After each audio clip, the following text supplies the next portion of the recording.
Going back to the selling, it's fascinating because I think about it. There's a dish called Som Papdi. Okay? With so much work and labor of love goes into it. You pour in the sugar into this basin and just keep pulling it.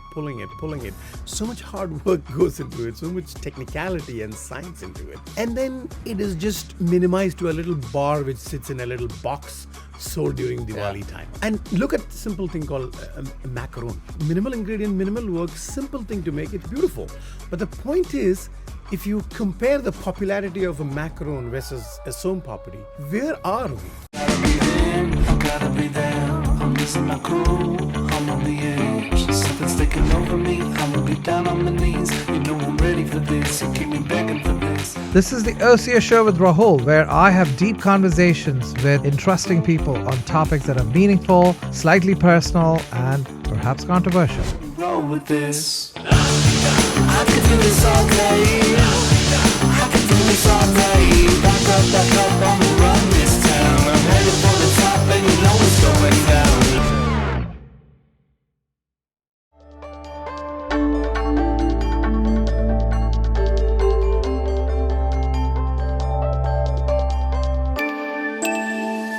Well, welcome to the first segment of our conversation with Srijith Gopinath at the Ocio Show with Rahul.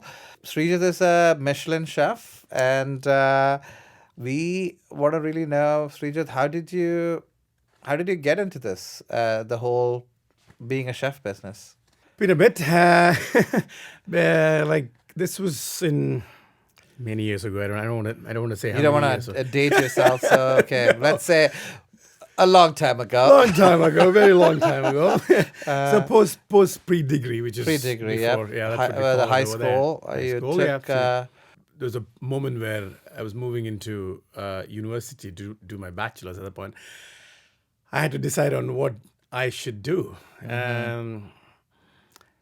Back home, as you probably know, there's a bit of decision-making process where not just I'm involved, it's my parents get involved too. Uncles, aunties, grandparents, and we share a common state that we originated from, Kerala, India, the southernmost state, most literate, and we can talk. We'll talk about that later. Yeah, you're from the north of Kerala, and I'm from the south of Kerala. But yes, coming back to the decisioning after before going to college. So you were in this juncture, and then So my mom definitely did not she had to have that say. Engineering, if possible, medicine if I could. I clearly knew I couldn't. So she wanted you to be a good son. Yeah, good son. Yes. So my decision was to do. Then we used to call it. It used to be one piece of this thing. We used to call it hotel management and catering or culinary, something of that sort. Yeah. So I decided to go on that. I did my hotel management in Bangalore, and then wherein I decided to cook. Yeah, I wanted to but become this a was chef. your choice. I mean, you defied your Totally my parents' choice. opinions. Totally my choice. And you just, hey, I'm going to follow my passions and not like one of those countless lawyers or engineers who say, hey, I wanted to be a painter, but now I'm coding. You know what I mean? Like, I mean, I there was something which made me do that. I mean, I just decided to become a chef at that point. I mean, I did not even decide to.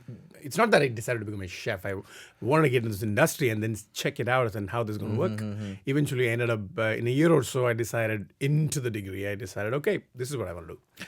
And it's like I've heard from people that picking cooking or being a chef in the hotel management sector is almost like being a neurologist or cardiologist when it comes to being a doctor. I don't know. Is it one of the highest paid sort of probably highest paid because of skill sets profession? and stuff like that, and the toil you go through and pain you go through and all those things.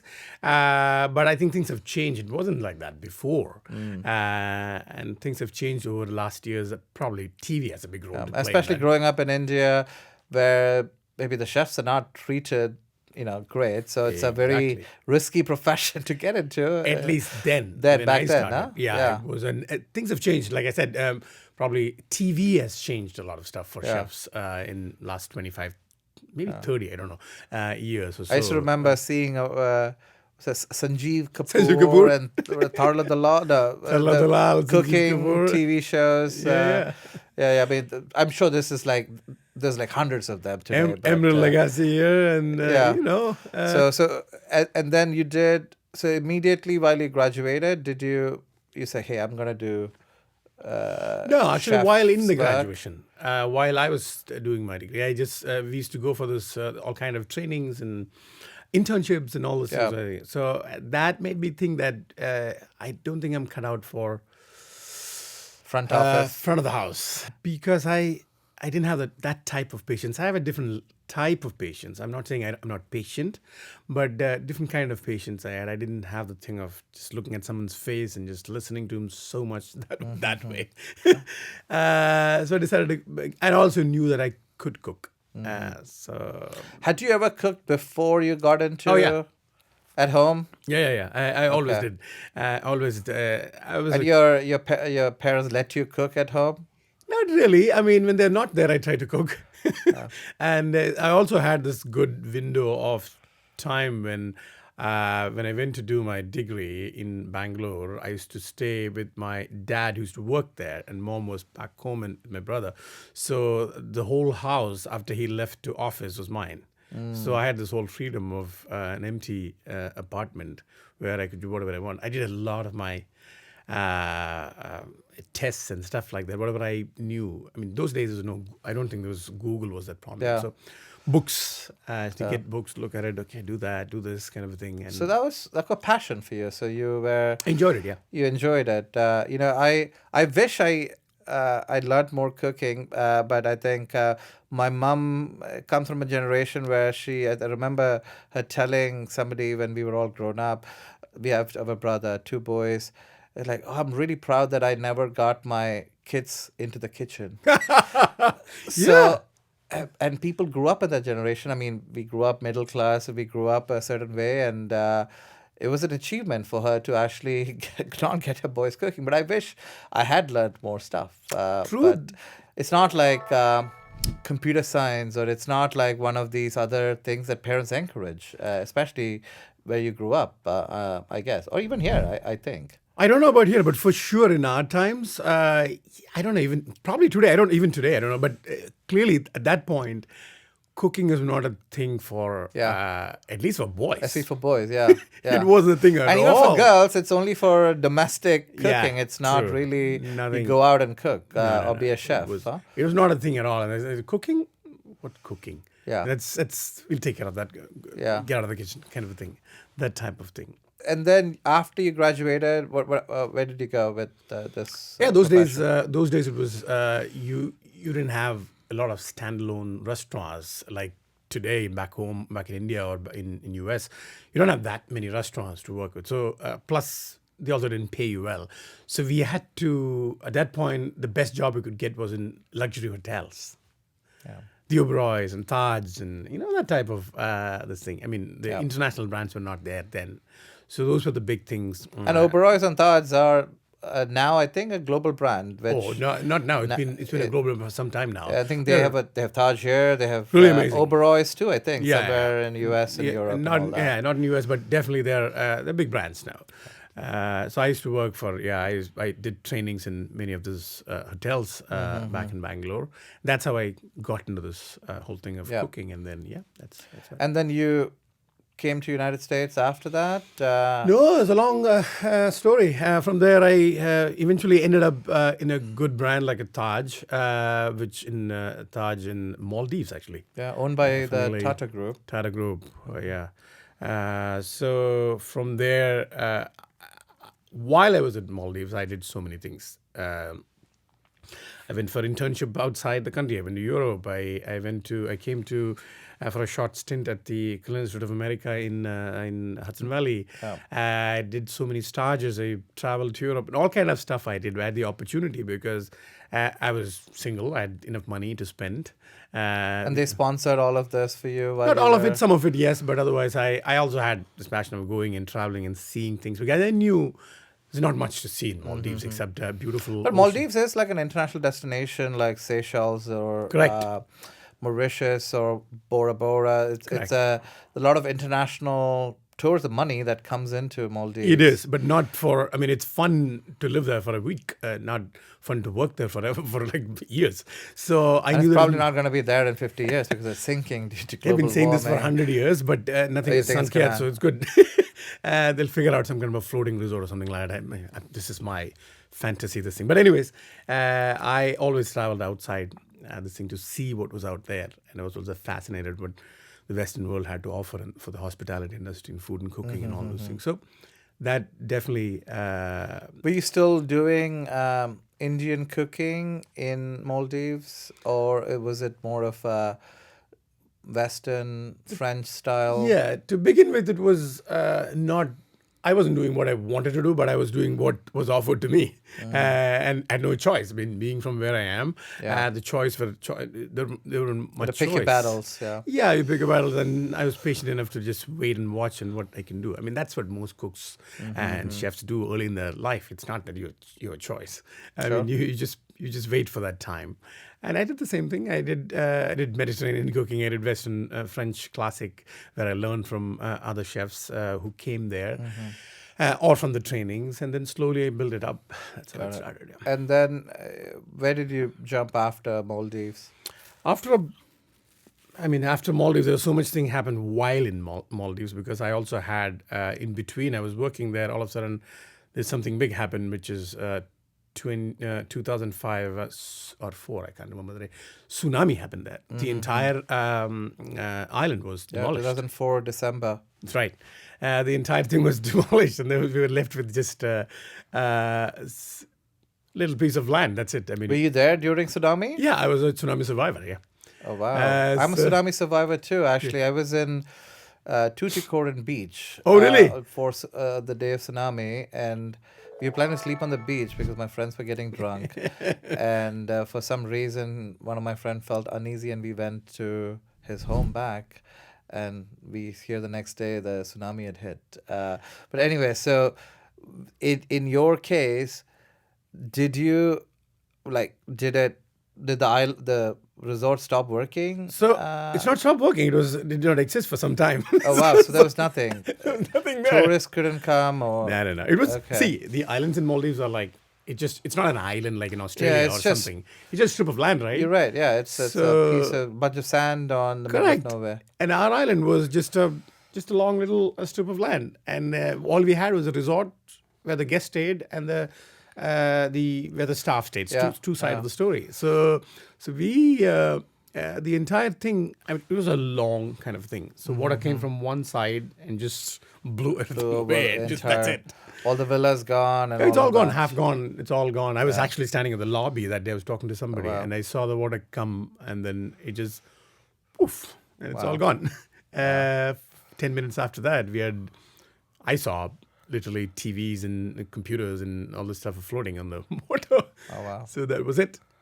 And then, So coming back to that Yeah. story, that happened, and then I left the resort. Then that's when I took some internship projects and all kind of stuff. I went traveled to Europe, got an opportunity to travel to Europe and all those things. That's when I started so many places and worked at so many places in that short little time.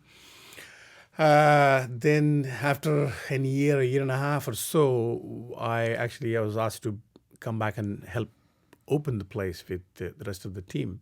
So we went back, opened it, and then I was leaving for a different opportunity in Middle East. That's the time when I guess the Taj bought this Campton Place hotel and restaurant here. in San Francisco. San Francisco. So I was leaving. They asked me, "Why don't you're leaving? So you want to get out of this island? I understand that. But would you want to take up this project?" I said, "Yes, sure."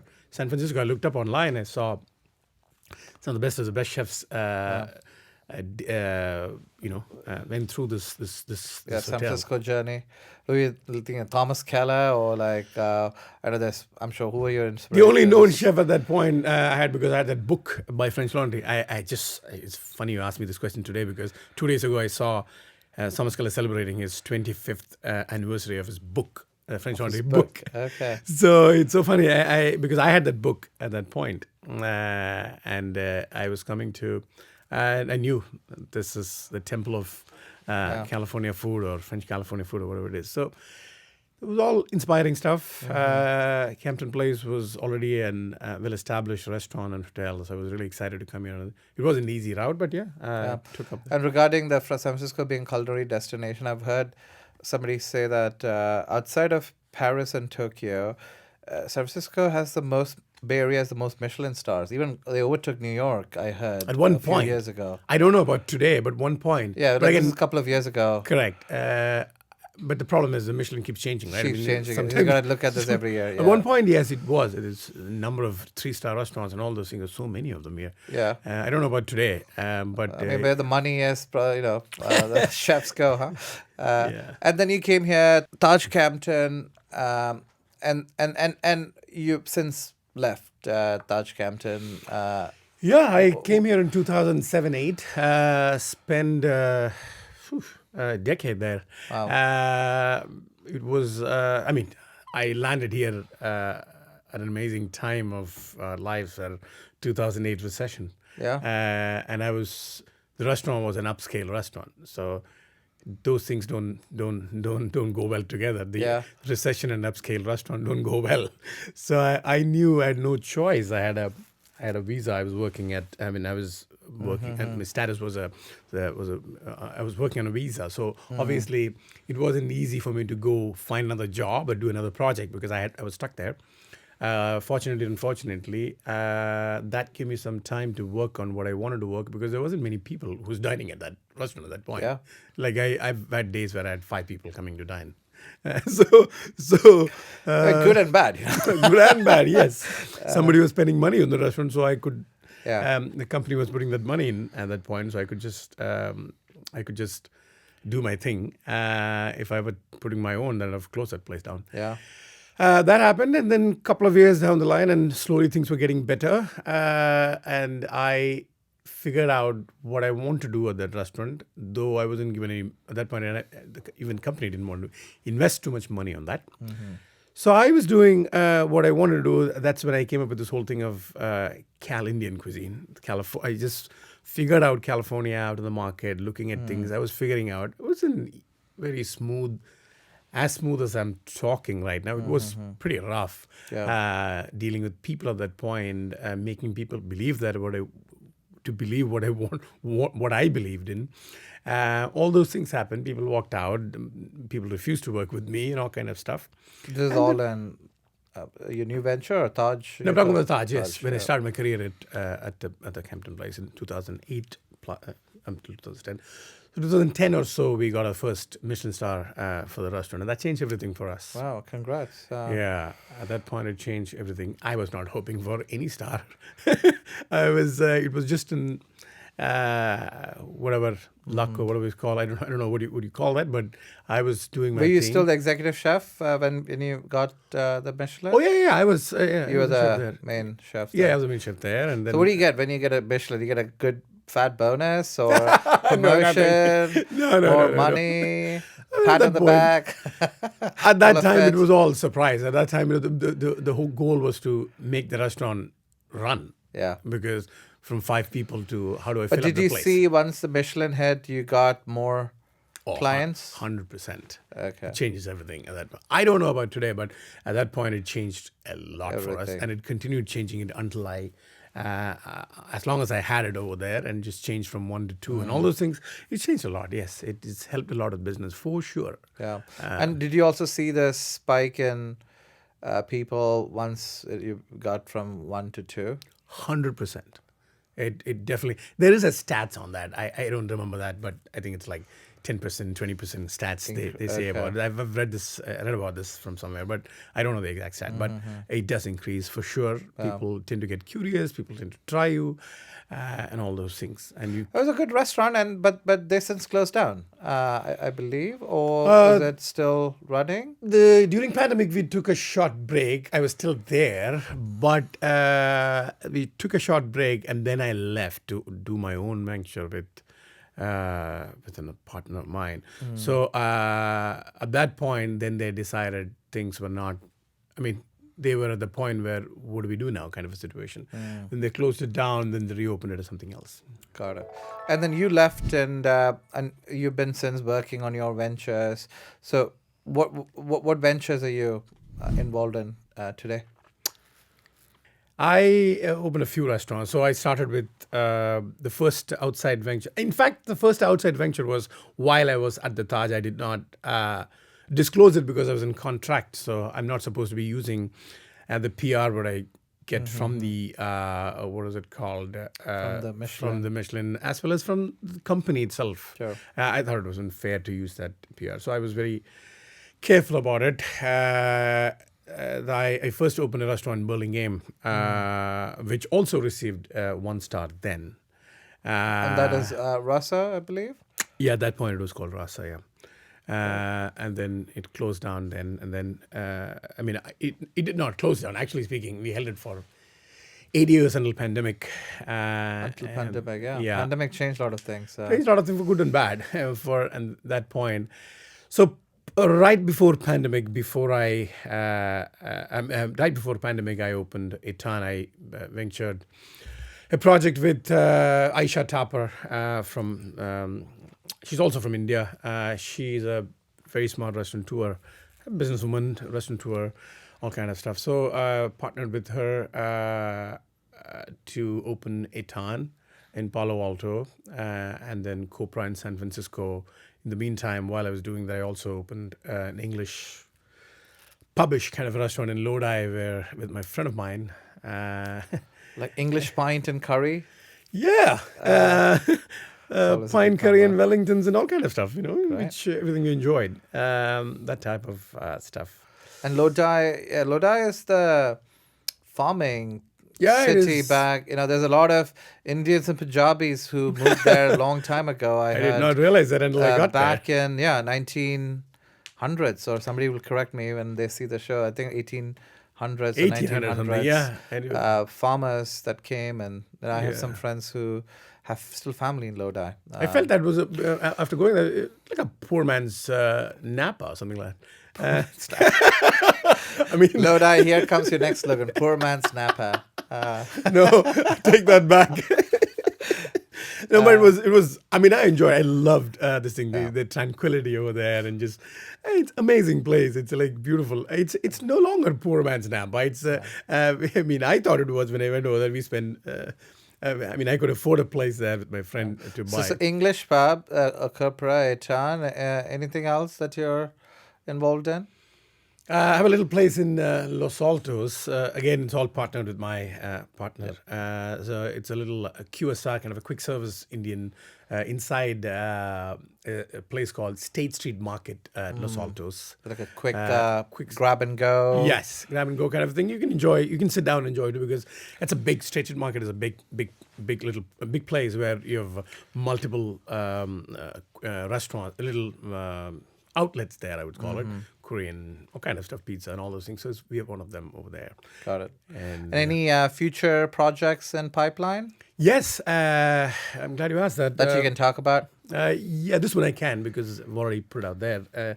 So we are with the same partner of mine. It's one of her passion project. This one coming up one is called Eylan in Menlo Park. She's very passionate about it, and obviously, of course, I'm very passionate too because that's why I'm there in it. It's a different take on Indian food around a wood-fired grill. It's a big wood-fired grill. Everything is cooked out of everything is cooked on that. Like tandoor or more like wood-fired pizza? Indian No, style, not or an oven. It's a big wood-fired grill. An grill? open grill. Open grill. Like a okay. sigidi. In back home, we call it like Yeah. that type of thing. It's more And, like skewers kind of stuff? yeah, or- large. There will be skewers also, and this thing is a mega big one grill, and things will be cooked on that. It's like kind of a hut kind of situation. Okay. Yeah. Great. And when are you launching that? Hoping for a December opening. Great. Well, good luck. Thanks a lot. Good luck with that. So you mentioned something about Indian cuisine. So, I mean, Indian cuisine, I think we all generally know. A lot of us know more because Indian cuisine is not really Indian cuisine. There's so many different regional cuisines in India. But what is really California cuisine? I want to just answer the first question. I mean, the thing which you touched up on Indian cuisine. People say Indian cuisine. It's so hard to define it because I always say there's nothing called Indian. We casually use the word Indian cuisine. There's nothing called Indian cuisine. Honestly speaking, it's cuisines of India. Yeah. It's India. If you ask me, is it a country? No, it's not. No. It's like so many countries together. Yeah. It's so many kingdoms joined together, and whatever the kings liked in these Yeah. princely states was the Exactly. cuisine. Yeah. Even within a state, so imagine like you go to all these 30 states now, and Why go that far? Just take our state where we came from, Yeah. Kerala. Compare the food from north of Kerala to south you're of right. Kerala. And you go every Totally different. county or every district, the food changes all the way. Food changes. When I say changes, it really changes. It changes. Yeah, you're looking at very pork centered, beef centered, vegetarian, Arabic food in the north, and there's like so many different variations. Yeah, true. I mean, it's amazing. Okay, so coming back to Californian cuisine, how do you define Californian cuisine? Is that Cal Indian, you mean? well, Californian Californian? cuisine? Yes, Californian is fusion, but how do people define California cuisine? California cuisine is cuisine which is born in California by the Is it local ingredients or local is it ingredients and local ideas, which is, I feel it was propelled by like an avocado class- toast or something? What is California cuisine? no.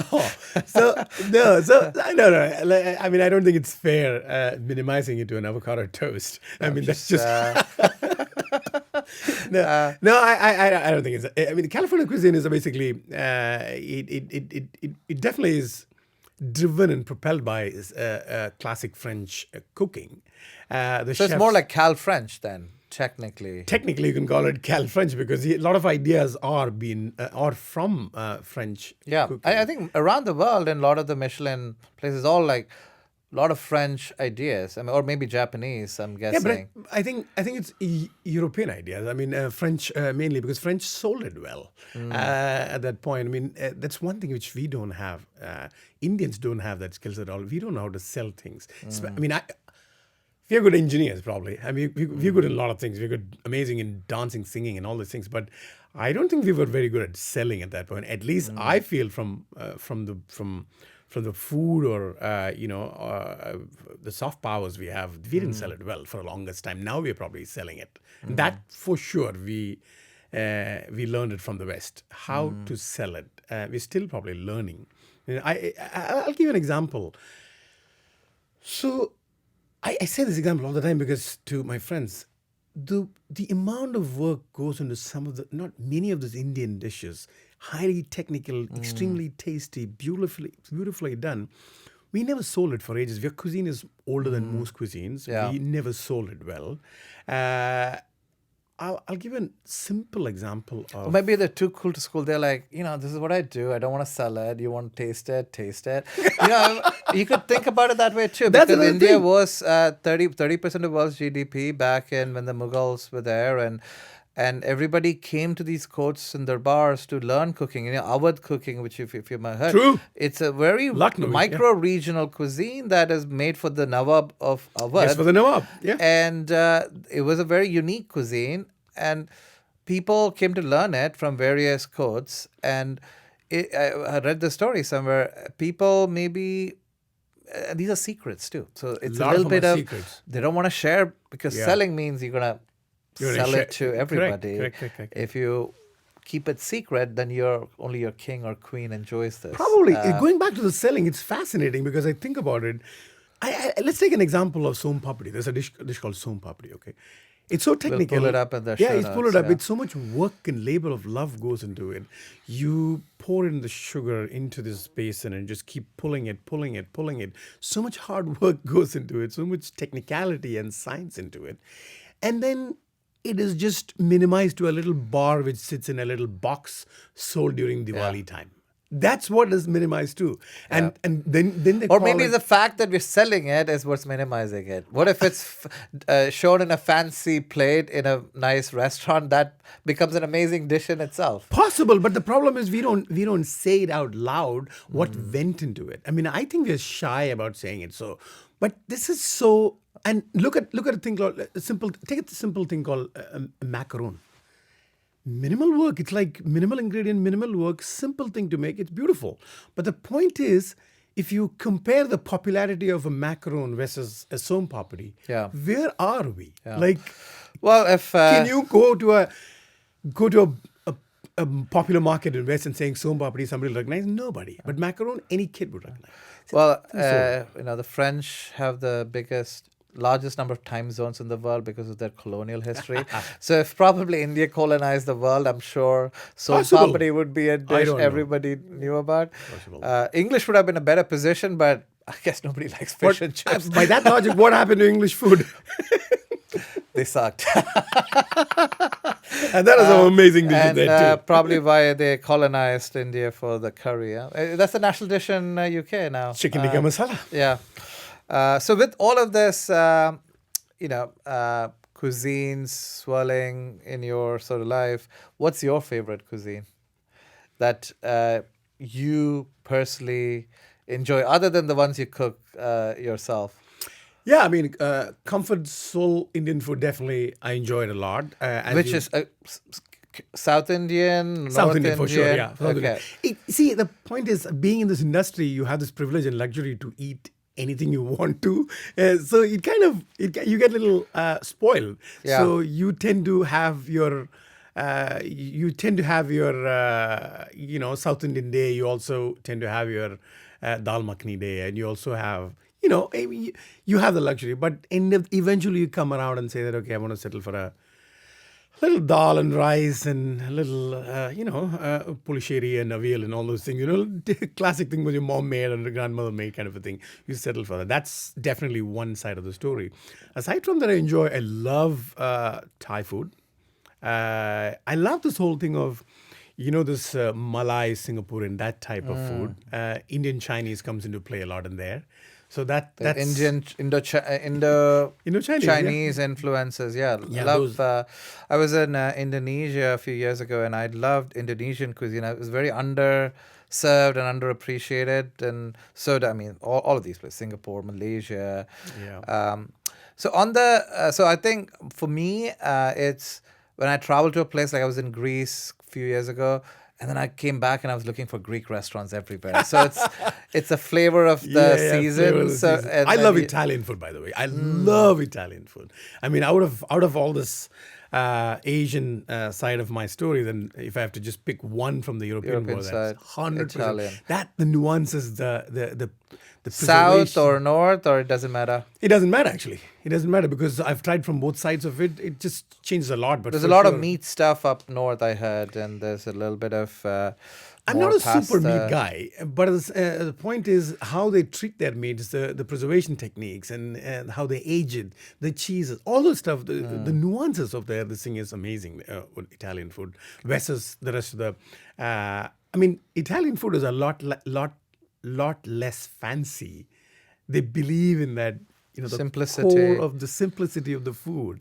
That part of it really. I heard like some of the North Spain also have a very, they catch That's a true. fish and it's the natural, very less seasoning, and that's sort of the specialty of their cuisine. I don't totally appreciate that far of being natural. I like natural, but Like not, a little, yeah. erupuli that we call it. yes, everybody, the spices. Of Yeah, life. but Italians have that thing. The use of olive oil, the use of chili flakes, the use of garlic.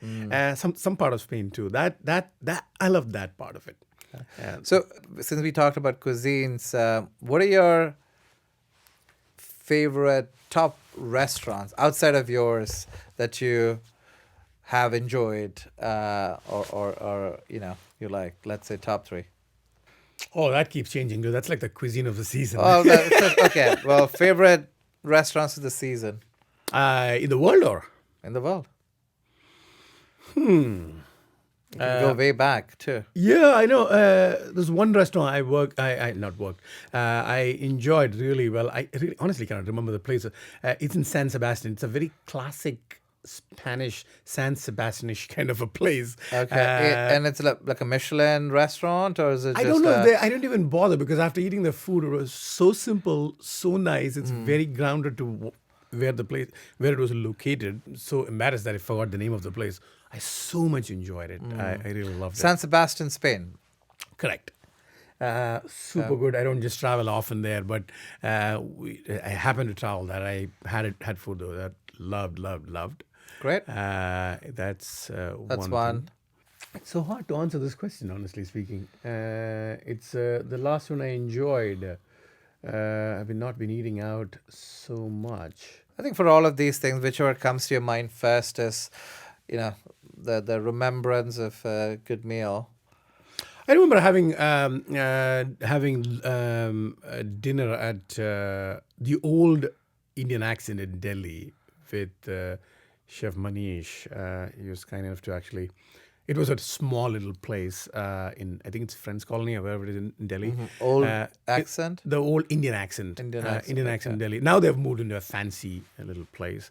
I enjoyed it a lot. Bombay Canteen in Bombay, I really enjoyed. I mean, simplicity of that thing was awesome. So many, it keeps changing. I haven't been to India in the last couple of years, so obviously that. Yeah. This is great. So you mentioned that you chose to become a chef during your undergrad years. And then, was there an inspiration before that sort of led you to take that move? You're definitely a mom, not your mom, but probably, I don't know, grandmom or somebody around your neighborhood or... Yeah, the honesty is, it's not the urge or the passion for cooking. It's actually a passion for eating good food. So I always enjoyed eating good food. So I'm always curious about finding the next thing to eat. Yeah. So- But passion to eat, then you don't find it and you're like, okay, I'm going to cook myself. I knew I didn't have that in me, like just to go create something at that point. So, but because you're not equipped for that. You don't know what to do. So I was always around the kitchen, in and around the kitchen and the place where food was there. Yeah. That's for sure. And I really enjoyed eating good food. Eating new food was also my thing. But what's new? Yeah. Like kind of a thing. That kind of curiosity definitely led me to be So you're one of those chef. few people who like eating and like cooking as well. I love eating. Don't ask me about cooking. But I have some friends who they say, hey, I want to retire from tech and go open a shack in the beaches of Zanzibar and, have a nice little shack and have my retired life there. Maybe, have some, Open a shack, restaurant and retire. shack and retire. And I was like, no. I think what you want is you would really want to go live in a shack and live on the beach. You don't want to actually open a shack and do it, It is so different thing. Opening a shack and living shack. in a shack is two different things. No, you don't want to do it. Yeah. So, yeah. We're talking about Srijith's life as a chef in our first segment. What has been your favorite chef moment that you can, all your lives of being a chef, you think about this moment that was deeply fulfilling for you? What would you say? Fulfilling for me as a chef, for sure. I mean, I'm a human being. Or a favorite chef moment. It could be when you got your 2 Michelins. And that's... I was about to say that because I'm a human being. I mean, I can only hide so much of certain things. Recognition is definitely extremely pleasing and extremely, makes you happy and makes you feel that you just won for yourself, won for your team, and it's so much work. This industry is so brutal, honestly speaking. There's so much physical and mental work you put in to make things happen and make ends meet. It's difficult as a chef when you especially when you begin your career. It's very hard. So when you go through physically, all like it's like a nurse, like you have to stand there or to do stuff, cut stuff up, carry stuff around. Carry stuff, walk around with stuff, and you expect things to happen. Everything, you work all day to make that 3 hours of service, and everything can go wrong in that 3 hours. Completely go wrong. And the entire day of work is gone. It's a waste of time. And you have a couple of more days, and month is gone, and a couple of weeks of that sort, your restaurant is gone, your career is gone.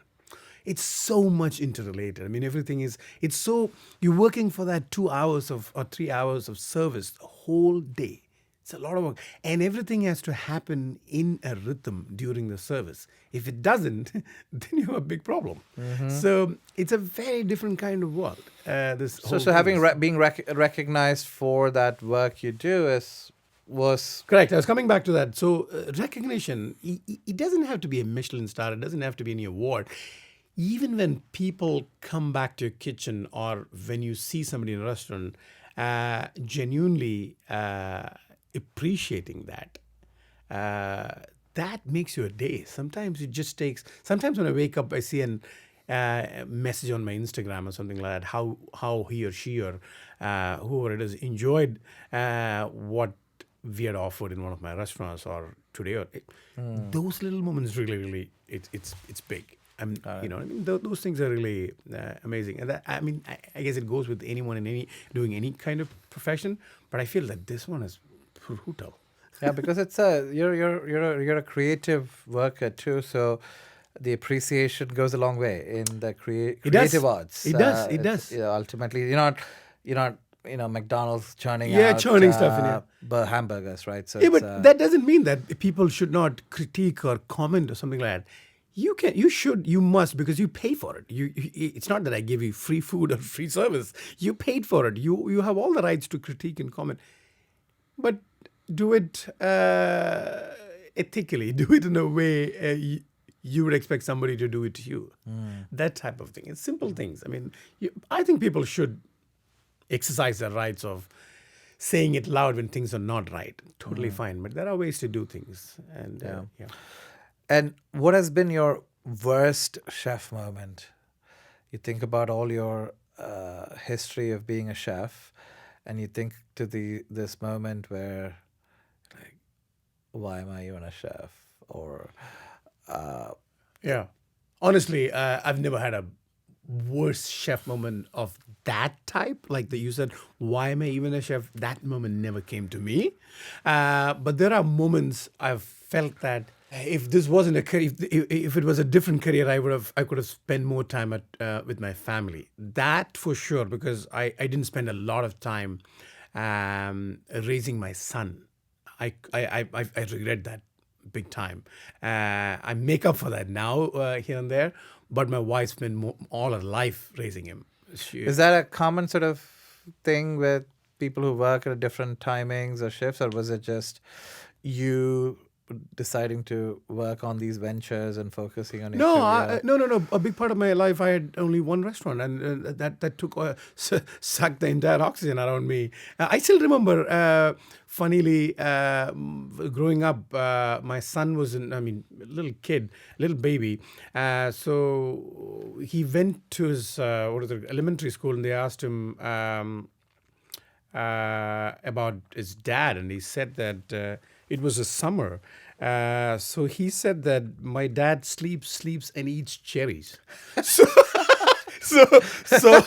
I was we were wondering, what the hell is he talking about? So then actually we just went into this whole story and what exactly happened. So my wife actually decoded the whole thing for me, wherein he actually said, so the reason is when he comes, when he leaves to school and my wife takes him to school, I came back at 1 o'clock or 2 o'clock and I'm crash sleeping at 8 o'clock in the morning.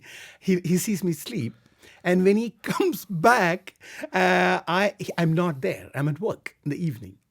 So on my day off, probably he saw me. It's a summer. I was eating cherries. So those are the things which we had a moment where he just basically took us short of that one little time, and he just told that at the school. And it's so funny that my dad sleeps and eats cherries. Cherry. I still I'm remember glad he that. said he eats cherry. That's so crazy. He's a cherry farmer. So he was saying the truth. Yeah, he was. So I'm gonna get to the end of our segment soon. What's the most unsexy part of being a chef? I mean, I don't know if there's an unsexy part of being a chef, but Like that people don't see. You see all these fancy adoration and Michelin stars and all of this stuff. Yeah. I'll tell you that a lot, but I didn't want to just disclose it. I'll tell you exactly. the amount of work goes. I'm not talking about every restaurants I've done before. There's a lot of work which goes into for that food to come the way you see it or the way you enjoy it. Sometimes you don't like it. Sometimes food is a very subjective material. It's not necessarily that the best made food, according to me, is actually best to you. It's not. It could be worse. Worst. So it could be the worst thing you ever had. But that's a different story. But putting aside all those things, either ways, the amount of work goes into creating this food is a lot. We start early in the morning doing this whole thing, work all day, and create so many levels of it, so much processes, so many people, so much work involved, and finally it comes on a plate. I'm not sure it is always appreciated to the level of it deserves. Kind of So it's the sausage making of the whole. It is a sausage making for sure. Yeah, Yes. that's not so sexy. Okay, for my last, sort of question for this segment, what are some hidden perks of being a chef or Hidden Michelin perks. chef? Oh, there are many, actually speaking. You get recognized at many restaurants you go. You just tend to get a lot of free meals. You enjoy some of the best restaurants. You could probably, not necessarily free meals. That's not the point. The point is, But you can take care of each other. yes, take care of each other is one way to say it. Yes, and you also get access to. The best of the best restaurants and try which other people may not get to try, and you get recognized in the table saying that I'm going to just send you a few simple things. You just feel good about it. You after all this hard work and all this, you don't go and sit in a restaurant and eat all day every day. So when you go there, you just definitely get recognized. Second thing is when it comes to food, at least in my world, you have the power to make and create and do anything you want to do as a chef. You just, while the rules are all there, cooking is something which you tend to decide. This is what I want to do. This is how I want to treat this ingredient. This is what this much heat is what I would apply for this. This much is what I would. So many little nuances, so many things. You just feel that you have the power to transform an ingredient to completely something else. There's a creative liberty. That liberty is for sure. Satisfaction of that creative liberty yeah. too. Well, on that note, we'll end the first segment. We'll come back for the second segment after the break. Thanks so much.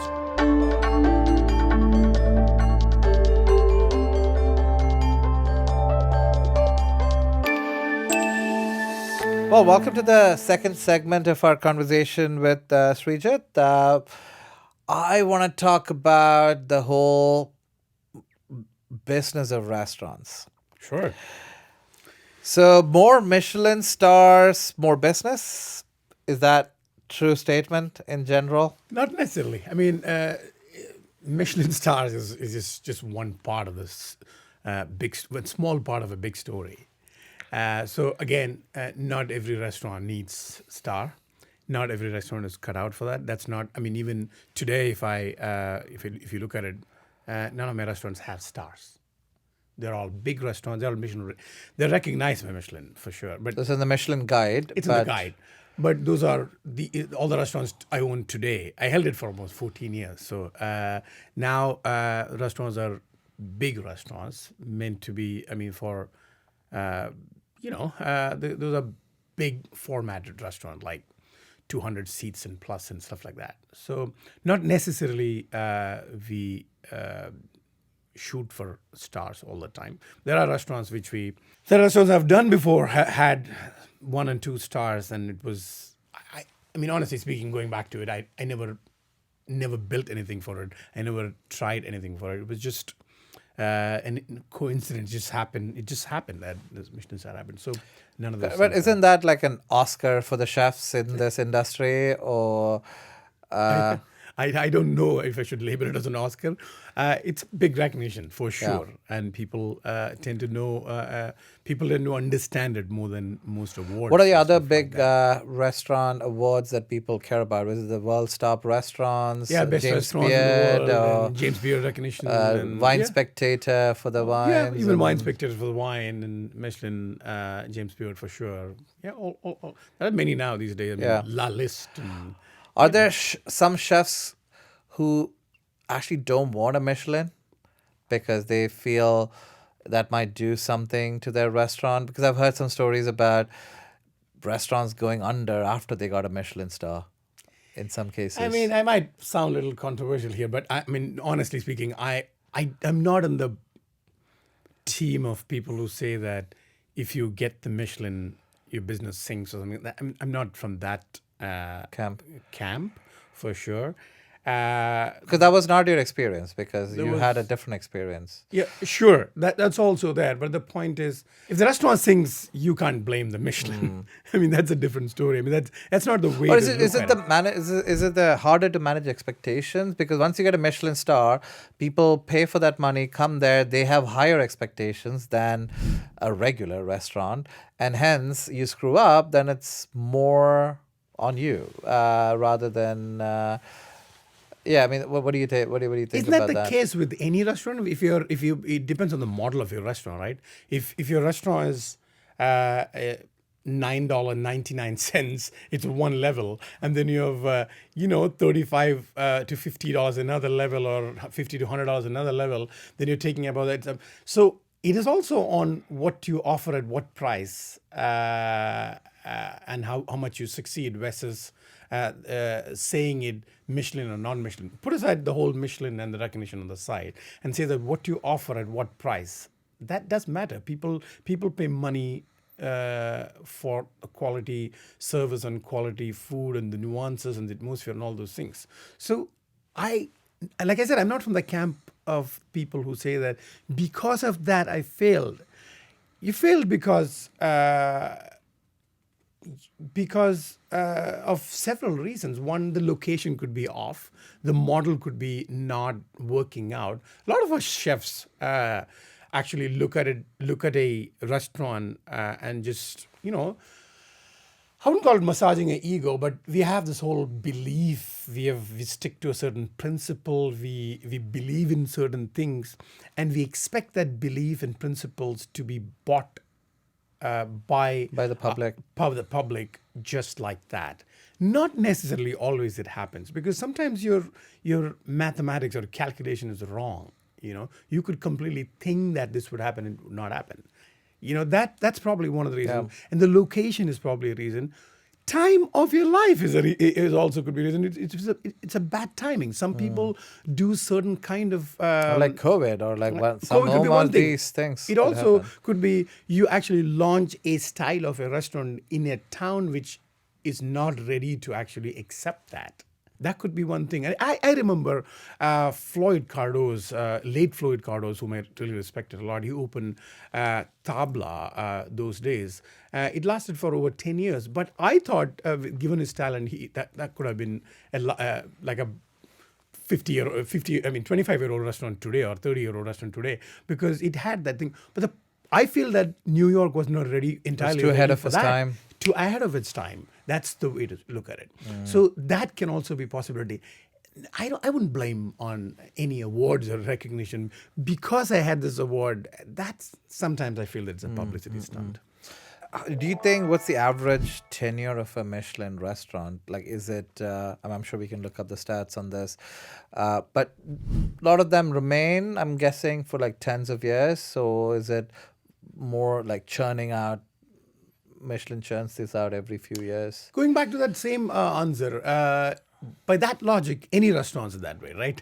I mean, even if you don't have a star, the restaurant business is not easy. It opens. They and also it churn a closes. lot. They churn a lot. So then you put a so the label same on it. logic that Michelin restaurants churn Exactly. a lot. I just look at it that way. Maybe I'm wrong. I don't know. But I firmly believe that that's got nothing to do with the churning or not churning. Yeah. But again, sometimes I've seen a lot of chefs beating themselves up to death because you have a star. I don't have a star. Yeah. I completely don't Like an believe in intense that. rivalry between the chef community. It's not just that. They beat themselves up so much, saying that I have to do this this way. I have to complicate it so much to keep that star or get that star. I don't think you need to go that far. So, there's so many restaurants in the world, I mean, these are one of the main small and medium business that runs our economy. So are most restaurants profitable? Or at least most high-end restaurants profitable? Or what are the profit margins you're High-end talking restaurant, about? I mean, higher you go, lesser the profitability is for sure. When I say higher, not in the size, I mean to say high on the quality, it gets less profitable for sure. And Why now, is that? Is that you're paying all the staff and ingredients? maintenance, very high maintenance of maintaining such this thing. Like I said, it's so much more maintenance. For example, you got to get a particular kind of napkin for yourself, and you can't just do a 40 cents napkin and get away with that like you would do it in any other restaurant. You got to get a napkin is probably rented on a dollar a piece. You're going through 70 pieces of a napkin a day or 100 pieces of napkin a day. That's $100 a day. That's $3,000 a month.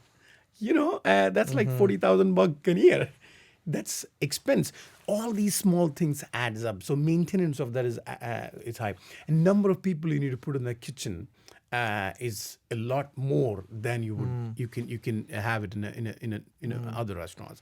So the maintenance cost is super high on that. So if you're running a to-go Indian food, that's probably more profitable. Lot than- cheaper. than in your, I mean, profitable from a margin perspective. Yeah, margin perspective, yes, for Profit, sure. gross margin I perspective. mean, yes, 100% because your frill cost, which basically I call it the other cost of managing that place, is so low. But what's the main cost range in a big restaurant like this? I'm sure it's not napkins, but like it's probably the staff or From the percentage point of view, the biggest thing is labor. labor. Yeah. Huge piece of it. But is are labor. these like generally minimum wage or like double the minimum wage in the service industry or somewhere in between? It or? changes changes from person to person based on the skill sets. I mean, in front of the house, you pay typically in this state you pay minimum wages, and then they work. For them, a big part of it is tips. Tips, yeah. So tips and minimum wages comes together. They make their livable wages.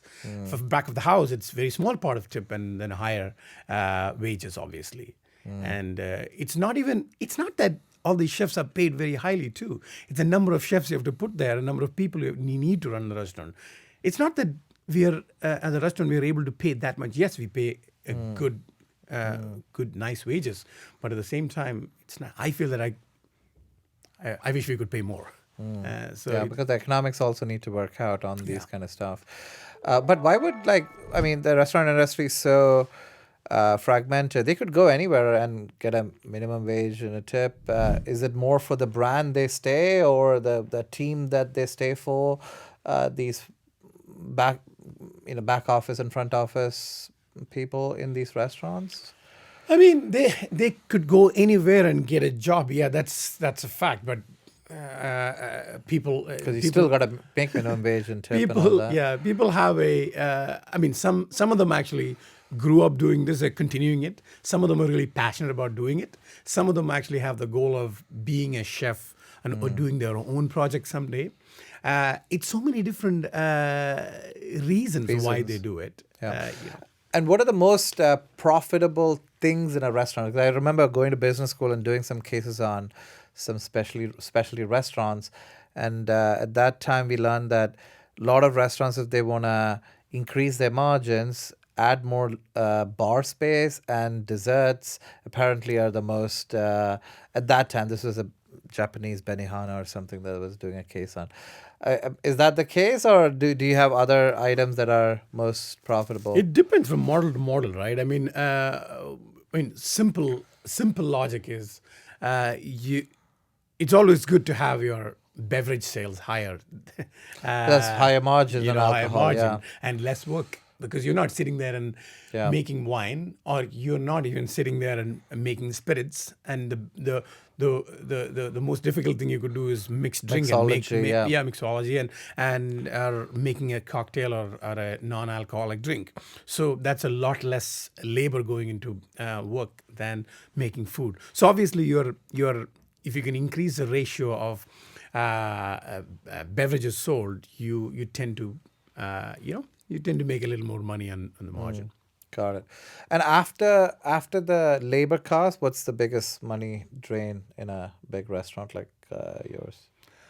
It could play between your rents and your Ingredient costs? Yes, that's your what is it called? Cost of goods, basically ingredient cost. Yes, raw material cost. In all of this ingredients, is there like very select suppliers you work with on, or is it like a wide array of places you sort of source these things from? Wide array. Yeah, you just cannot. You just cannot. Especially given the cuisine I do, it's not that easy. You work all the way from local farmers market to local farmers to all the way to dry spices supplier back home in India or south of India, and in all in between. And depending on my cuisine, you cannot afford to rely entirely on what's available locally because it has other story going in. So obviously you have to just play between different continents in this case. And I was in a Japanese restaurant in San Francisco a few years ago, and they were shipping, I think, bluefin tuna a couple of times a week from Tokyo market. Tsukiji market, yeah. And just for them. That was interesting. Is that a common thing in some of the high-end restaurants where you get these ingredients shipped? Especially when it comes to fish. Japan is a place for sure. But it also depends on, like, for example, dry spices. I cannot get the dry spices I want to use from here. Obviously, you have to go back to India, south or north of India, or Indonesia. I mean, obviously, I would go to India because I know the place better. So that for sure. Similarly, a certain kind of blends of spices. Even certain ingredients, tropical ingredients like certain kind of coconut, certain kind of chili.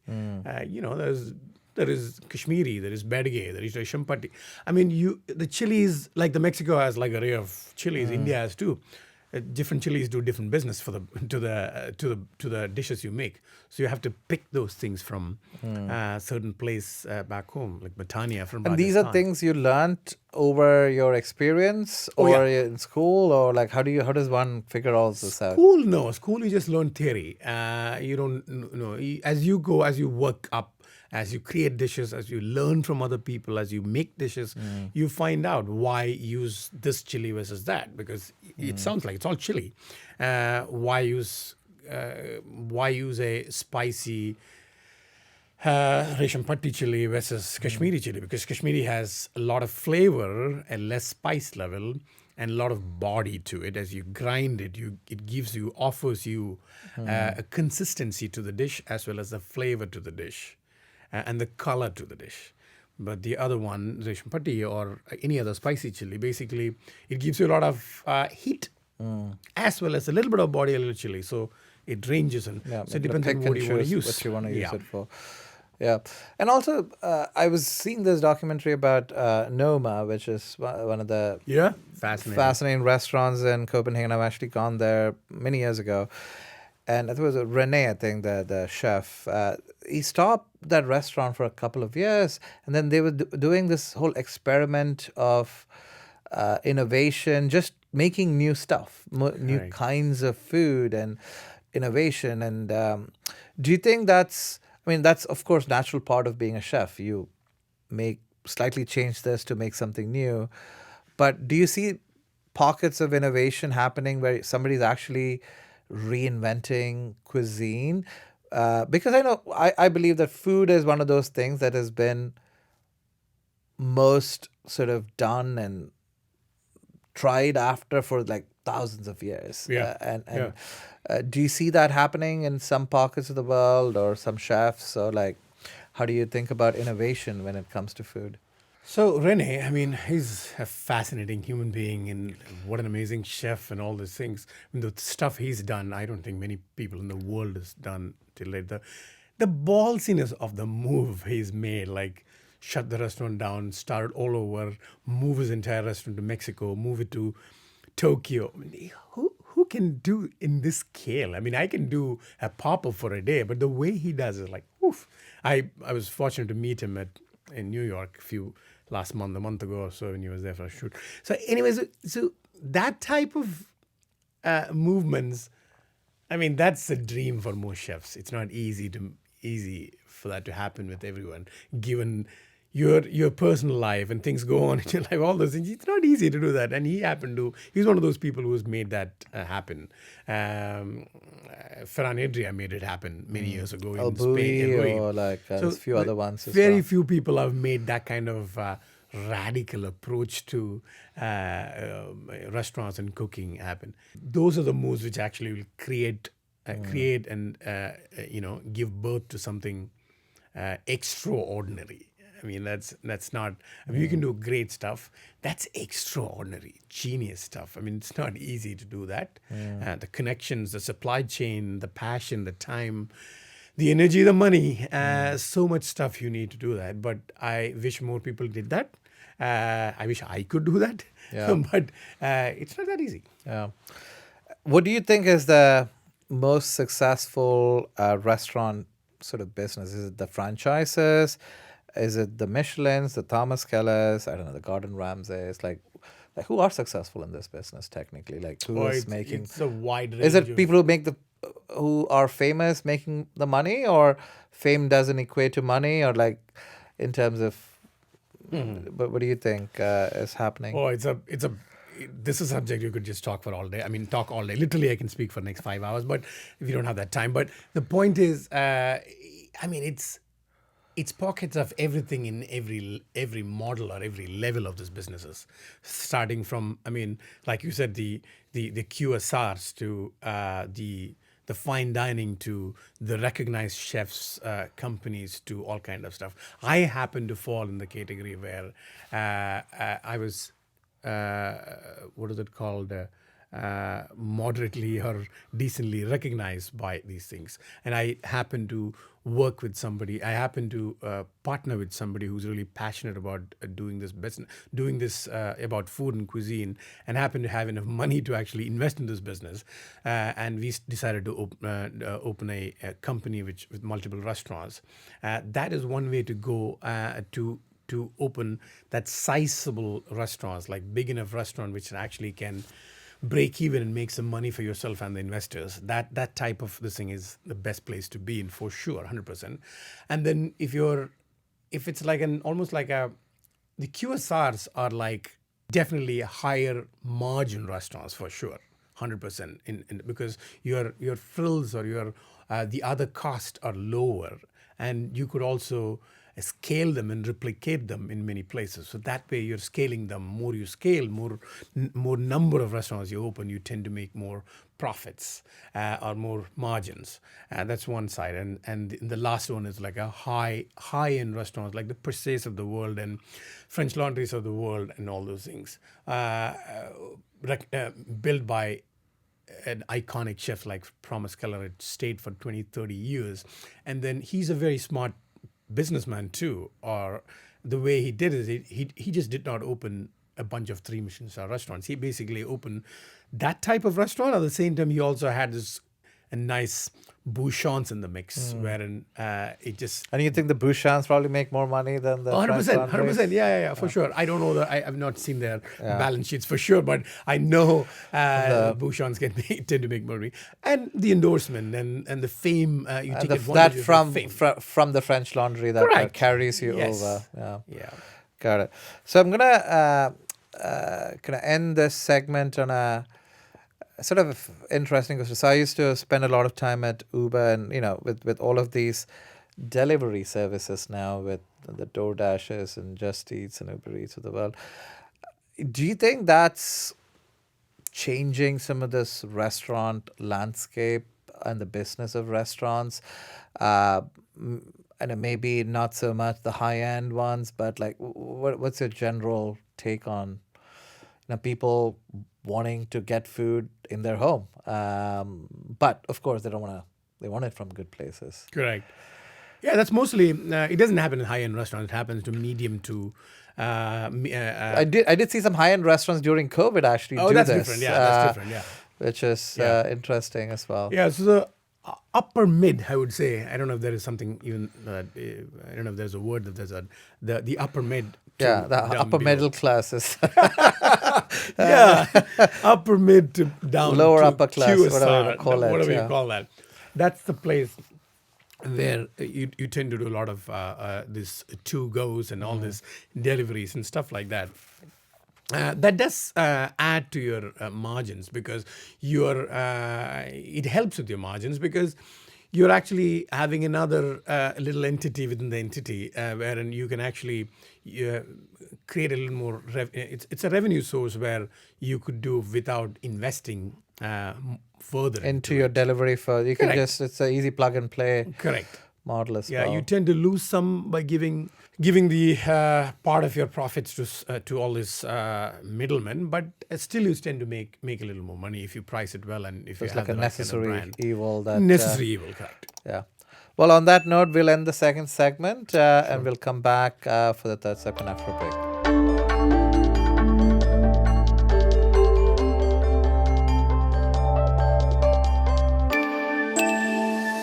Welcome to the third segment of our conversation with Srijith. lot. We're going to talk about Indians in America. So you're an Indian American, and you've been here for many years. 20 odd years, yes. Yeah, and I'm an Indian American as well. Grew up in India, but been spending a lot Same of here. my time here. So, we are one of the most successful subgroup in America That is correct. by a large margin. Yeah. I think the second most economically successful, I think Israeli Americans at maybe 2/3 of the purchasing power of a lot of it results from the high school immigration that came into this country. So, do a lot of Indians come to your Indian restaurants, or is that the major sort of profile you get for your No, right now cooking? between restaurants, like I have a proper South Indian restaurant and I have a Cal Indian, I have an English. Yes, a lot of Indians do come because Would you say they have more than half of your sort of clientele? probably under 50%, probably close to 50%, yes. So especially on the higher end restaurant, not the quick service restaurants, do enough Indians do fine dining in America? Fine dining, again, the fine dining word is such a confusing word. Anything that's more than $2, I think, is like in these restaurants, or maybe $3 is fine dining. I think, right? Yeah. I don't know. What do you think? I mean, Indians do fine dine. They like to sit in a place. I mean, it depends on how you define it. But if it's defined as with its real what is it called definition, it's one thing. But otherwise, we call mostly everything which looks good. A restaurant which looks good is called fine dining for some reason. By that logic, yes, Indians do like to fine dine, sit in good places. Because I've heard some comments from friends that said, "Hey, what? $30 for this piece of small fish on my plate? Like, give me a big bowl of something, So I mean, is that mentality, No, or I do you think- think I people think the it's- culture has changed? I think it's a very important thing to recognize. Indians have this thing of why can't a bowl of curry be cheaper? While I'm okay spending for a good spaghetti aglio by paying $25, I'll happily pay it. But I'm little not so comfortable, not so happy paying for a nice bowl of lamb curry or So it's like ghar ki murgi dal barabar, Exactly. Translating is like the house chicken is like dal. Because people don't it's- value their own cuisine. Point is, one thing I really want to say it out loud, at least in this part of the world where I'm cooking right now, the comparing it to a bowl of a curry or what is it called, an Indian dish versus another dish, and I don't want to pay that kind of money, is actually, it doesn't make any sense. Why? Because the cost of creating these things are not dictated by the ingredients. It's the effort it takes to create these things, and number of people it takes to produce this thing, and number of people you make stand in the kitchen to do the stuff, and the number of people serve you. So that whole process is what is expensive. It's not the food. Yeah, because if you look at a $20 curry in a fine dining place, you're probably looking at, I don't know, more than $12 of it coming from non-ingredients. If you look at the amortized unit cost of In fact, I'll correct you there. It's actually even less. Even less. Yeah. Because it's not even based on your math that you're saying out of $20, $8 for the ingredients, right? Probably even less. Okay, so probably like $4 or $5 maybe. Yeah. Yeah. I mean, yeah, not if you less. get that in a roadside hawker stand, yeah, you can It's a get it different for story. $4 or $5. Yes, and that's what I say. In a restaurant, it is not. People get offended of the fact that a dosa is sold is at $20 or $22. It's not the batter which costs the money. It's the guy who makes the damn thing which costs money. Yeah. As the guy who designs that menu. Everything, right? All of it. And the yeah. place you sit down. Yeah. Because I'm not serving you on a street roadside, side, on a cart. on a bench. Yeah. I'm not doing that. I mean, then I'm not letting you go and pick up the dosa from the kitchen. It's actually served with you, in front of you, with all the beautiful ingredients and the sauces made that day. It's so much pain goes behind it. It might sound very silly for me to just scream this out loud like this, but the honesty is that the dosa is cheap. I agree with you, but the problem is the effort which goes into creating this, making sure the batter is there, making sure the guys paid a competitive wages. We don't pay under the table. We actually pay based on the payroll. We just give an actual check. We pay actual taxes. So all these things cost money, and we are located in San Francisco or in Palo Alto, which is central location. It's all located. It's not located in some jungle. We pay rent for it, and we pay all kind of taxes. We take care of people's benefits and all kind of stuff. It's expensive. But there are I think a set of people who love good food, but don't want to pay for all this ambiance. I think maybe for those people, I guess some of these delivery services might be an option for the restaurants that make it, or they want that hole in the wall that serves amazing food, but it smells of various things in that. The point is, it smells of, but you can still get good food if you really want to eat cheap. You can still get good food in a good hole in the wall place. I have a favorite place on Clement Street, which is called it's literally a small little place. I don't know if it qualifies to be called a hole in the wall. It's what are the Thai Times or something like that, where we often go and pick up food. But they do good food too. I don't go there and expect the unexpected from that place. I don't go to French Laundry and expect it to be cheap too. Yeah. So, I mean, there is a medium to be maintained. Understanding the other amortized cost on this business, right? True. So, Indians and tipping. Very interesting. So, are Indians good tippers? In general, of course, I'm being I'm being general no. of my kind. No, in general, no. Are we talking about immigrants to this country? Are we talking about first generation, second generation? Probably immigrants. I'm thinking probably about. the first generation and the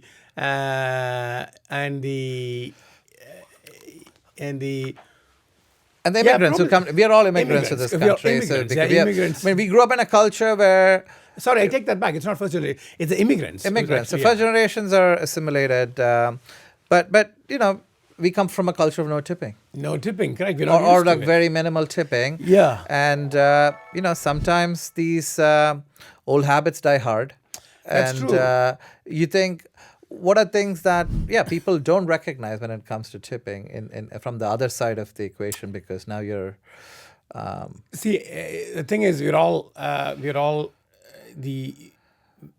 have a system in place, right? For example, Europe works differently from America. America works the front of the house, mostly front of the house people, the employees, or mostly their bread and butter is tips. more than half of it comes from tips, and they have to get paid. I mean, you cannot afford a restaurant by paying a lot more than minimum wages and expect the guest not to tip. In this case, tip is a kind of by default situation.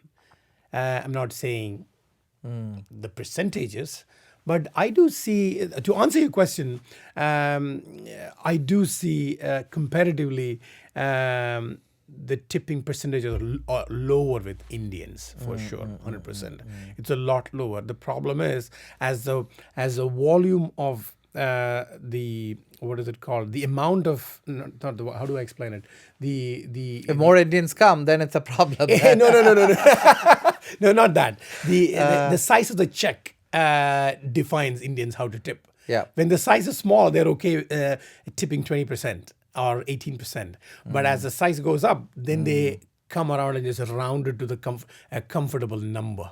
For example, $100, you probably will tip $20 or $18.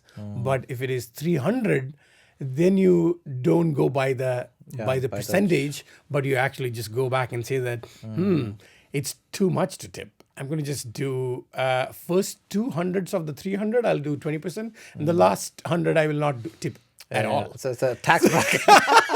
It's like the tax bracket. Tax bracketing on So this. that's not fair. I mean, yeah, that's I think people must look into that. Yeah, and it's do you see? I mean, the tipping culture is also not prevalent in lots of other parts of the world as Correct. well. Europe does not Do you have see it. that Europeans coming and Asian, Chinese, or like East Asians doing something similar? Or I've had that experience in while I was at Campton Place. I've seen that Europeans come and dine. They're really nice. Guess there's no issues. They do it because they don't know it. they don't know. Yeah. They didn't realize it. But a lot of people these days, when they come into countries like this, they do study. It's a tap away on your computer, on your phone. Just Google will tell you the whole story. You know, or But I do want to talk about tipping as a culture. Do you think, I mean, it is what it is, but I also know some restaurants in San Francisco that actually explicitly says you don't have to tip because we pay our workers living wage. livable wages. And Yeah, you for don't sure. need to, that's included in cost of the items. Why can't people go the other route on these kind of movements? That's a good point. I mean, there are restaurants which actually includes their service charge into the game.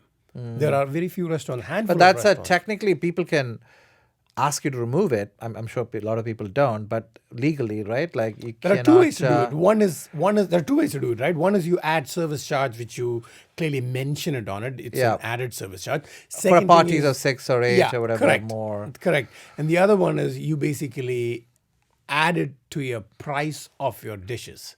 Just buck it up. And that situation you can't ask them to remove. Yep, But that's in all. the They service signed situation, up for yes. it, yeah. So there are restaurants which do both. There are some restaurants I've seen making their food expensive, which actually might be a little crazy, because then all of a sudden you're People are like getting sticker shock on their. correct, and your soup all of a sudden looks $25. Which is actually a little abnormal to look at. And the other one is service charge. There are people who do fixed service charges like 20% or 18% or whatever it is, and then on top of it, that's one way to look at it for sure.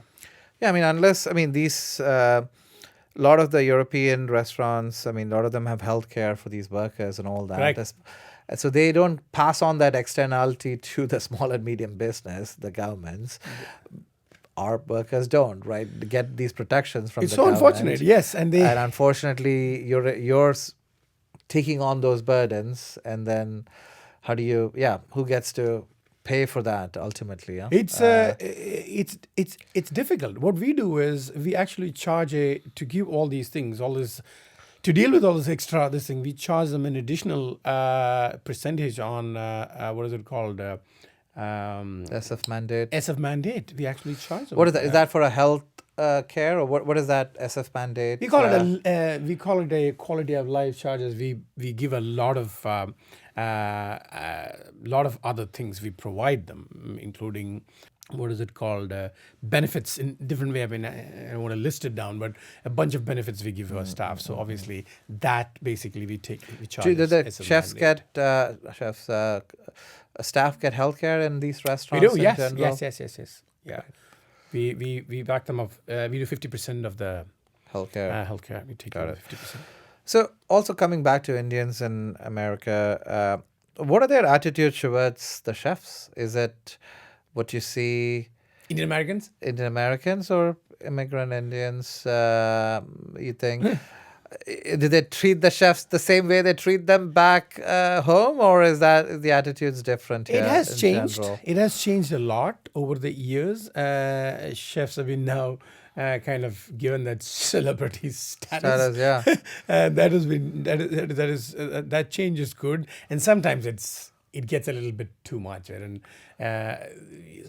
sometimes you get treated like some kind of a god you're not. I mean, you're just not. I mean, it's overdoing stuff. I mean, that's on the other side of the spectrum.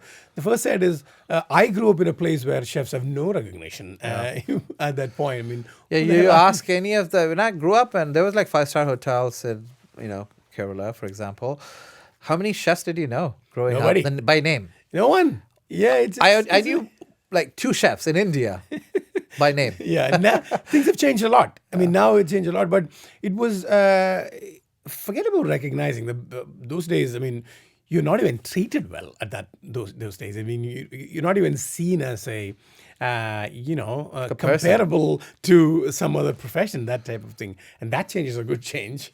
I mean, I think every culture has this problem of looking at somebody who makes food as of some sort of a little less than the other guy who sits in front of the computer. And that type of thing is always there and will always be there. As long as, in the end of the day, what you make matters. And when you start, you know what I mean? So that type of thing. Maybe they should Karan Johar should make a Bollywood movie on like some chef making it big, and then that would change the I think they have narrative, recently made in last 5-10 years. They've made so many movies of chef making celebrity it big. chefs that would change the attitudes, I think. So we live in a part of the world that's the Silicon Valley of America, and there are a lot of tech workers and tech people here. And do you see a lot of tech folks getting into restaurants and cuisines, and is that like a post-retirement journey for some of these techies, you think? It's so funny you asked that. There are many tech people. I mean, people just are bored of their what they do, and they don't like what they do, and they want to do another business. All those things understandable, and people do that a lot, and because of that, restaurant industry has benefited out of that also. Some good restaurants just come out of that also. But a lot of it what I don't like is some of the techs actually all of a sudden, people think that cooking is anybody can do kind of a situation. Anything you do and call yourself a chef kind of a situation. I have seen people either getting laid off or people either retiring themselves, early retirement, and then all of a sudden building something or making something, creating something of a little mom and pop place. And all of a sudden it does okay, and one fine day you see he calls himself a chef, and that type of thing is not very good. The reason why I say that is it's not like it's not very good. The problem is it's easy to call yourself a chef, but when you don't know anything what you do, then it becomes you're actually representing a cuisine, or sometimes even a region, or sometimes even a country for that matter. Not exactly a country, but I'm just saying. So then now you all of a sudden see another guy who You're creating a bad rap for all of the rest of us. Yeah, I mean, toiling for the last 15 years or 20 years, you're coming and doing something, and there's another chef who's worked all his life or something else, and all of a sudden he just swung up something into some food and called it that cuisine. And that bothers me a lot because, come on, that's not fair. Well, I think we are in a very entrepreneurial part of the world, and True. I people guess are so, gonna, just Yeah, I'm not start complaining, but I'm something, just saying, start something new. So, in terms of fine dining with respect to Indians, do you generally see they are more catering towards vegetarian cuisine? Because I know India is the country of the most number of vegetarians in the world. I was looking at the stats. Around 25% of India are vegetarian. And the second largest country that are vegetarian is, I think, Germany at like 4 or 5%. So it's a huge population, mostly from, I think, north and west of India. Yeah. So do you specifically, I'm sure, have vegan menus, vegetarian menus? Like, is that a huge demand for that vegetarian vegan movements these days with respect, especially coming from India or from other 25% you said Francisco. it used to be a lot higher before. It has gone down a lot lesser. Yes, I mean I don't think we have an issue with being vegetarian. I don't have a vegetarian menu or a vegan menu. I do have at least 35 to 40% of the menu is vegetarian, Got it. and a lot of it is vegan friendly. Or non-dairy, whatever it is, and that's a norm for me when I do a menu. It will have a good amount of vegetarian food. And the problem is, and not problem, the thing is, I always notice that it doesn't matter how much vegetarian dish you put. The vegetarians would always kind of crib about it, saying that there's not enough vegetarian in the menu because he's comparing to the rest of the menu to it. Restaurant, yeah. Yeah, I mean, to the vegetarian restaurant too, because I mean, as a restaurant, I mean, as a kitchen, you can only have so many dishes in total. But if I have more vegetarian food, you're actually disappointing then 70% of the people who come there are regulars and not.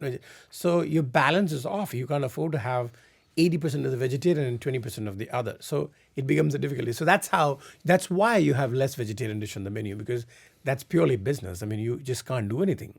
Mm-hmm. Yeah, and they also probably are, I call it picketarian. So we I know a lot of vegetarians who would never eat a salad because that's not really vegetarian, you know. Yes, that is with especially people from South Asia. Salad is not a dish. Yeah. Salad is a side to eat something else. In this country, salad is actually a dish in itself. Instead of appetizer, you have a salad or a soup. And I've traveled to some countries in the world where the only vegetarian food you would get would have chicken and fish in it because they think anything that's not meat is vegetarian. I mean, I eat everything, but I have friends in the group who, vegetarian means chicken and fish, basically. Well, on that note, like I'm gonna start with the last question comment, which is the segment. Any things Indians can do to be better perceived by front and back office staff in a good restaurant? All right, I don't want to just have more enemies in the world. So yeah, I mean, I think culturally, people who serve you are not your servants. It's part of their job. It's a service of that particular moment and a service of that particular place. You're treated like you're at home because you're coming to our house. It's not because you paid some abnormal amount of money to do that service. You don't own them, huh? You don't own them. You didn't pay. They are not there, first of all, just to serve you. They're serving the restaurant while serving you, obviously, but you clearly don't own them. That's kind of a mindset I have noticed in a lot of people. But I must say there is a lot of amazing people who know how to treat people well. I mean, but there is a few bad apples which actually creates this problem, wherein you tend to not treat them well. That's one thing for sure. And like I said, I always say, tip them. Tip them what they deserve. Well, that changes all the other things as well. Well, on that note, we'll end this segment. We'll come back for the last segment after the break. Thank you.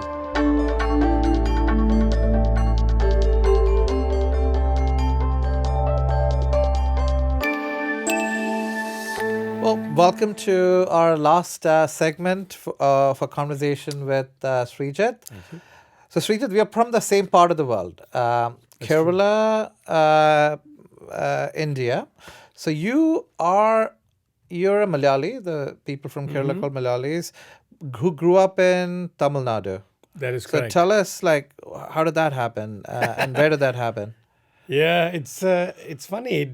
I didn't make anything to make it happen, but actually It's all your parents, not you. No, it's a state which did that, because we were in Kerala, and when the country was split, or rather states were split Yeah, it based was on the language. 1952 or 50 something, yeah, based on the language, more number of people. Linguistic split. So that point they moved where I lived in towards Tamil Nadu. I'm happy there. Because I got to learn 2 languages. I got to. So you speak Malayalam, which is the language from Kerala, and Tamil, which is very the. well. I read and write Tamil. I have friends both sides of the state. The most important thing is I enjoy and understand the cuisines of both. Both are my home cuisines. Yeah. Do you read and write Malayalam as well, or I can read a bit, but not write. Okay. Because I studied you in studied Tamil, in the Tamil schools. And you grew up speaking Malayalam at home? Or? Home, yes, Malayalam. But with friends, Tamil? In school, Tamil, as well as in friends, most of them are Tamil. And which city did you grow up in? It's a little place called, it's a district of Kanyakumari, the last little district or part of India, south of India. It's actually the southernmost tip of India. Southernmost, if you jump out of that, you just fall in the ocean. Cape of, what do they call it? Cape Comorin? Cape Comorin, yeah. The Cape of Good Hope for South Africa. Yeah. Would you say you have distinct influences for your chef career from both Kerala and Tamil Nadu? True, because that's an advantage for me. I also play my cards based on whom I'm talking to. Today I'm talking to you. I'll say you're Malayali, I'll take my Malayali colors out. Get your Tamil cards out. So I did spend 4 years in Coimbatore doing my undergrad. Oh, nice. I picked up Tamil, so I speak Tamil, but I can't read or write. That's one of the. It's a beautiful language. Both of them. I was looking at similarities between Malayalam and Tamil. Apparently, there's like 2/3 similarity. There's a lot of similarities. Because once you speak one, you could definitely sort of understand. I feel Malayalam is a combination of Sanskrit and Tamil. Almost like there's a. I don't know. Don't quote me on this, but I feel that there's a lot of Sanskrit and Hindi words and Tamil words. Yeah, it's together. It's a Dravidian language. Correct. Both. The original language is Tamil, and then sort of a lot of offshoots and mix-up of other languages. So, having influences from both Kerala and Tamil Nadu, what's your favorite dish from Kerala? Ooh, dish, I don't know. There are so many dishes, but the most comforting, simple dish is a dish called pulisheri, which the reason why I started liking it is because my wife makes it all the time at home, and I make it all the time because it's her probably one of the comfort dishes, and I make it too. So who's the chef at home? Your wife or you? No, she's not a big keen cook. She likes to eat good food too, but she's not a very keen cook. She does not enjoy cooking. But like you just said earlier about this, a lot of people who like to eat good food don't like to cook. She's one of them. She loves good food, but she does not like to cook food. Yeah, me too. So I'll probably get along well with her. What's your favorite dish from Tamil Nadu? Wow. One dish which my mom really used to make called vattakuழம்பு. Vattakuழம்பு. Yeah, okay, that's what is in that? The most important part of this thing is, it's a bunch of spices. Obviously, the most important part is tamarind, and then there's something called a turkey berry which we put inside it. Small little dry berry which we fry and put inside it. It's tangy, spicy. It's like amazing stuff. Yeah. So when you go back home, you fly into Thiruvananthapuram? Or you fly Trivandrum, into Bangalore, depending on Thiruvananthapuram is the actual word. Trivandrum it's easier to say, but Thiruvananthapuram. It's like a few hours from Bangalore. Yeah, it's a few hours. It's actually, my home is an hour of drive from Thiruvananthapuram. The airport? Yeah. My dad used to actually work in the Trivandrum airport, customs, long time ago. So I heard that, it was a TVM, right? The airport code. TVM is one of the top 10 growing airports in the world. Today, I think it's because of the new harbour which has come there for cargo and stuff like that. This is the Vizhinjam harbour? Vizhinjam. Yeah, this is major cargo port. This is a transshipment port. That is right. Compared to Colombo. It's just getting bigger and bigger. The town is getting, it's a small town now, huge. It's becoming just bigger and bigger every day.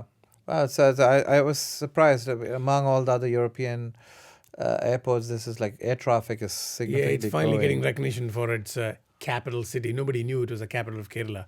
People always thought it's Cochin. Yeah, Cochin, yeah. And finally, it's getting its recognition. Yeah. What's your when you go back around that part of the world? What's your favorite restaurants there, or restaurant if you do have Back my hometown, or hometown? Yeah, your part of the world where you come from.